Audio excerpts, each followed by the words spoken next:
राष्ट्रीय अधिवेशन चल रहा है भारतीय विद्यार्थी मोर्चा का। जो नई शिक्षा नीति अभी हाल ही में लागू हुई है, ऐसा बताया जाता है कि ये बहुजन समाज के विद्यार्थियों को साजिश के तहत फिर से गुलाम बनाने का एक षड्यंत्र है।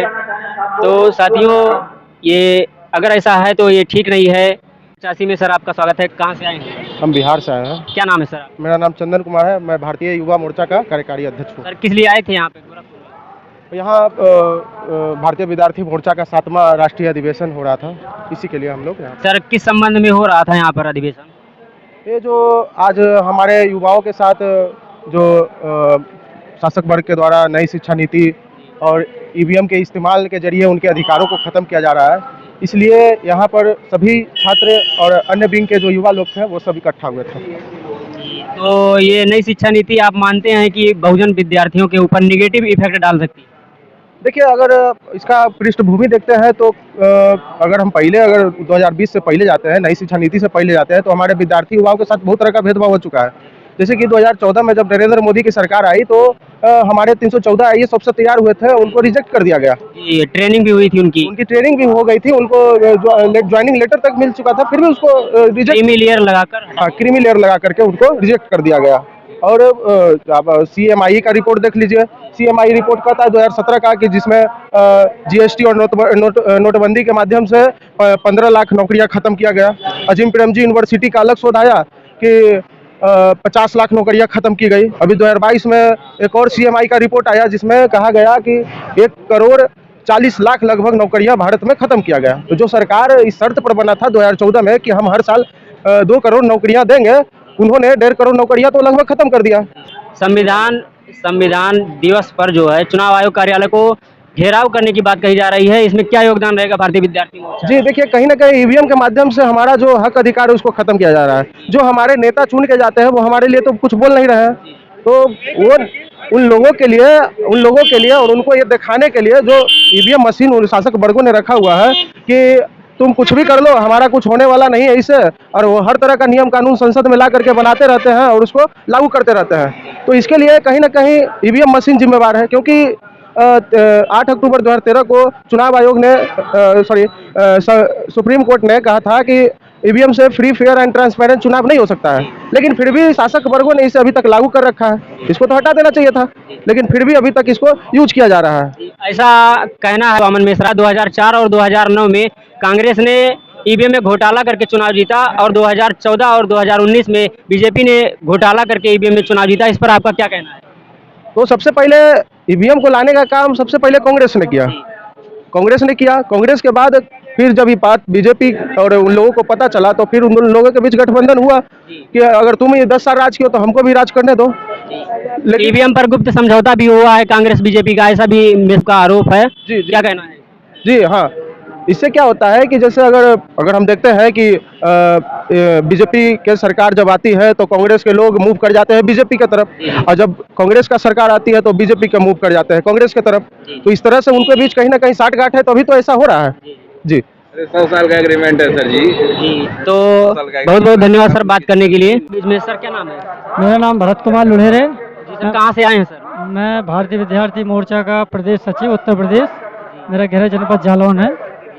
तो भारतीय विद्यार्थी मोर्चा का राष्ट्रीय अधिवेशन चल रहा है सर, नई शिक्षा नीति पे क्या कहना है आपका? जो नई शिक्षा नीति है, आधुनिक मनुस्मृति है। हाँ, पहले एग्जाम्पल मोटा मोटा बता देता हूँ आपको। पहले 1 साल में 1 बार फीस जमा करनी पड़ती थी। जी। साल में 1 बार एग्जाम होता था, 1 बार फीस देते थे, और 1 बार देने में भी बड़ी मुश्किल पड़ती थी SC के, ST के, SC के लोग। और अब साल में 2 बार सेमेस्टर वाइज सिस्टम हो गया है। जब व्यक्ति जो समाज 1 बार देने में बड़ा मुश्किल पड़ रहा हो तो 2 बार देने की बात ही नहीं है। और जी काम है ना ये। तो जैसा कहा जाता है कि नई शिक्षा नीति में जो बहुजन समाज के विद्यार्थी हैं, जैसे यादव हैं, बढ़ई हैं, तो बढ़ई को बढ़ई वाला काम दिया जाएगा, नाई को बाल काटने वाला काम, इसमें इस तरह से जो है शिक्षा की व्यवस्था की गई है जाति आधार पे। जैसे यादव को केवल वो दिया जाएगा, गाय किस में दूध अच्छा देती है, भैंस कौन देती है, कैसा निकाला जाता है, क्या मक्खन मलाई होता है। कुम्हार का काम बर्तन कैसे बनाया जाता है, सुरई क्या बनाया जाता है, जो बर्तन वाला काम है। जैसे 80 में है चमार का काम है, जैसे चमड़ा कैसे बनाया जाता है, पॉलिश कैसे हुआ जाता है, तो मतलब एक जाति वाला सिस्टम है। तो ये तो हम लोग फिर वही 40,000 4,000 5,000 साल गुलामी मनुस्मृति वाला हो गया है ना। तो ये शिक्षा सही नहीं है। ये आज के दौर में मनुस्मृति है, ये हमने विषय डाला है, उसमें देखा है, देखो हमारा विषय हुआ है। तो सर इसको हटाना चाहिए। बिल्कुल हटाना चाहिए, और कर रहे हैं बहुत सारा। अब देखिएगा नीट वाला आपने एग्जाम देखा होगा, ओबीसी का आरक्षण हम लोगों ने चरणबद्ध आंदोलन करके नीट का हमने वो जीता। ये 200% रोस्टर वाला जो काम हुआ है, ये हमारे संगठन के बदौलत, असूर विंगों की ताकत के बदौलत हम लोगों ने बहाल किया। एनआरसी का मुद्दा, क्या बहुत सारे ऐसे मुद्दे हैं। एनआरसी वाला वो चिल्ला रहे थे कि अपना सर्टिफिकेट दिखाओ भाई, बब्बा का दिखाओ। हमने कहा डीएनए बेस्ड एनआरसी होगा। हमारे राष्ट्रीय नेतृत्व सर डीएनए पे क्या कहना है, अभी कॉन्फ्रेंस हुआ है। डीएनए देखिएगा, डीएनए हम हर चीज को बदल सकते हैं। आप सभी लोग पढ़े लिखे हैं, मैं भी पढ़ा लिखा हूँ, तो आप ब्लड को बदल सकते हो, लेकिन हड्डी को तोड़ के नहीं बदल सकते हो ना। जीन्स होता है, उसको बदल नहीं सकते आप। तो डीएनए हड्डी में है, ब्लड में है, इसको बदल नहीं सकते। तो ये डीएनए से ये पता चल जाएगा कि कौन व्यक्ति स्वदेशी है और कौन विदेशी है। हजारों पीढ़ियों का इसमें पता चल सकता है। हाँ बिल्कुल।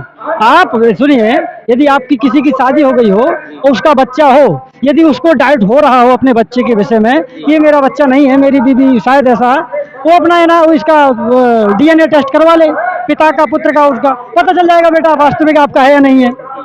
सर ईवीएम पे क्या कहना है। ईवीएम मशीन में पारदर्शी और निष्पक्ष काम नहीं होता है, सुप्रीम कोर्ट ने भी कहा है। तो हम लोग ये कंटिन्यू हर मीटिंग में, कोई भी मीटिंग हो, हमारे भारत मुक्ति मोर्चा, बहुजन क्रांति मोर्चा, वाम सेवा अपशूट, इससे में 90 अपशूट विंग है। भारतीय विद्यार्थी मोर्चा के हमारे 8 विंग तो हमारे ही हैं। भारतीय विद्यार्थी मोर्चा, भारतीय युवा मोर्चा, भारतीय बेरोजगार मोर्चा, भारतीय विद्यार्थी छात्र प्रकोष्ठ, इंडियन रिसर्च स्कॉलर एसोसिएशन, ऐसे 8 है, बालक बालिका संघ तक। तो हम लोग जो ईवीएम है, जैसे हमारा ये फोन है, मोबाइल है, इसमें हमको पता नहीं, आप जो एक्सपर्ट लोग होते हैं इसमें मोबाइल रुपया चुरा लेते हैं, पता भी नहीं पड़ता साला हमारा पैसा गया कहाँ है। तो जब ये बताइए, इस कंप्यूटर के माध्यम से चंद्रमा पे हम लोग जब वो कंट्रोल कर सकते हैं वायु चंद्रयान को बैठे बैठे पृथ्वी पर, तो ईवीएम कौन सी बड़ी बात है। जी ईवीएम को हटाने के लिए सर क्या योगदान रहेगा। जैसा कि 26 नवंबर को चुनाव आयोग का कार्यालय का घेराव होगा, सर इसमें क्या योगदान रहेगा। अरे भारतीय विद्यार्थी मोर्चा, युवा बेरोजगार जो भी है, बहुत तन मन धन से साथ सहयोग करेगा। पूरे देश की ताकत लगेगी वहाँ पर, पूरे यूपी की नहीं, पूरे देश की ताकत लगेगी। इस समय 25-26 राज्यों में हमारा भारतीय विद्यार्थी मोर्चा का संगठन है। पूरे विद्यार्थी आएंगे और सारे अपशूट विंग हमारे आएंगे, बढ़ चढ़कर हिस्से लेंगे। सबसे ज्यादा नुकसान है तो विद्यार्थियों का, युवाओं का है। हमारे दादा परदादा का तो उम्र निकल गया, पिताजियों का निकल गया। सबसे ज्यादा यदि भविष्य खतरे में है तो युवाओं का है। हम लोग पढ़ के आधे पागल हो गए, आधी उम्र निकल गई, अभी भी नौकरी नहीं मिल रही है। क्या है, हर जगह प्राइवेट हो रहा है ना, अडानी को, अंबानी को, सारा चीज विभाग बेचा जा रहा है, तो नौकरी कहाँ होगी। सरकारी विभाग में वहाँ संविधान लागू होता है।